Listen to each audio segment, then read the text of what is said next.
Veraval railway station ખાતે rail કર્મચારીએ આત્મવિલોપન કરી લેતા ચકચાર મચી ગઈ છે. યુનિયનની ઓફિસમાં કેરોસીન છાંટી આપઘાત કર્યો છે. રેલવે પોલીસે મૃતદેહ પીએમ માટે ખસેડી વધુ તપાસ હાથ ધરી છે. આ દ્રશ્ય છે વેરાવળ રેલવે સ્ટેશનની યુનિયન ઓફિસના. તારીખ 26ના યુનિયનની ચૂંટણીનું મતદાન હતું અને તેની પૂર્વ સંધ્યાએ એટલે કે તારીખ 25ના સાંજે આ જ યુનિયનની ઓફિસમાં રેલ કર્મચારીએ પોતાને કેરોસીન છાંટી અગ્નિ સ્નાન કરી લેતા કમકમાટીભર્યું મોત નીપજ્યું હતું, જેને લઈ ભારે ચકચાર જાગી છે. તારીખ 25ની સાંજે યુનિયન ઓફિસમાં એકાએક ઘટના બનતા અફરાતફરી મચી ગઈ હતી અને તાત્કાલિક રેલવે પોલીસ ઘટના સ્થળે દોડી આવી હતી. તપાસનો ધમધમાટ આદરતા યુનિયન ઓફિસમાં પોતાની જાતને સળગાવી દેનાર વ્યક્તિ રેલવેમાં જ ફાટકમેન તરીકે ફરજ બજાવતો મનસુખ નારણભાઈ પરમાર હોવાનું સામે આવ્યું હતું. જોકે ઘટના બાબતે યુનિયનના હોદ્દેદારોએ મીડિયા સમક્ષ વાત કરવા ઇનકાર કર્યો હતો. ત્યારે ચૂંટણી રેલ કર્મચારીના મોતનું કારણ બની હોવા અંગે પણ અનેક તર્ક વિતર્ક સર્જાઈ રહ્યા છે. રેલવે પોલીસે ઘટનાની ગંભીરતાને ધ્યાને લઈ મૃતક રેલ કર્મચારીના મૃતદેહને પેનલ પીએમ માટે મોકલી એફએસએલની ટીમને તાબડતોબ બોલાવી તપાસ શરૂ કરી છે. એફએસએલની ટીમે ઘટનાસ્થળની વિઝિટ કરી નમૂના લઈ આગળની કાર્યવાહી હાથ ધરી છે.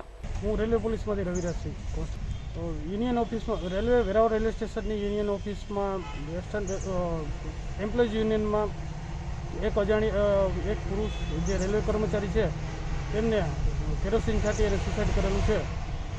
પછી એ બનાવની જાણ અમને યુનિયન ઓફિસના મેનેજરે કરતાં અમે ઘટના સ્થળે દોડી ગયેલ. ત્યાં જે જોતા તે મૃત હાલતમાં હતો એટલે રેલવેના ડૉક્ટરને બોલાવી અને તેમનું એને બતાવડાવી અને એને મૃત જાહેર કરેલ.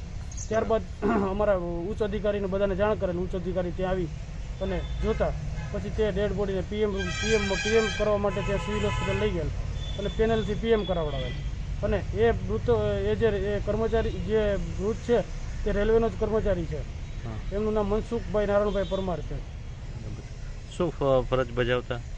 એ પોઈન્ટ્સમેન તરીકે હતો, પણ અત્યારે એમને એક પગ કટ થયેલો હતો એટલે અનફિટ હતો. એફએસએલની ટીમ પોરબંદરથી આવી અને નમૂનાઓ લીધેલા છે અને એફએસએલ માટે જુનાગઢ મોકલી આપેલ છે. શું કહેશો?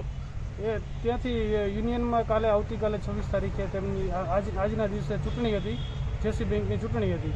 તે દરમિયાન ત્યાં બધી તેની કામગીરી ચાલુ હતી. એમાંથી આ વ્યક્તિએ અંદર યુનિયન ઓફિસમાં જઈ અને સુસાઇડ કરેલું છે કેરોસીન છાંટીને. તો આગળની જે કંઈ છે તે તપાસમાં ખુલ્લો પાડશે. 38 વર્ષીય મૃતક મનસુખ પરમારને સંતાનમાં 17 વર્ષનો પુત્ર અને 13 વર્ષની દીકરી છે. રેલવે ક્વાર્ટરમાં જ પત્ની, માતા અને બાળકો સાથે રહેતો હતો. ઘટનાથી મૃતકની માતા અને પરિવાર હતપ્રભ બન્યા છે. આક્રંદ કરી રહ્યા છે કે કયા કારણોસર તેને આ પગલું ભર્યું. હાલ તો પોલીસ તપાસ બાદ જ સમગ્ર કારણ બહાર આવશે.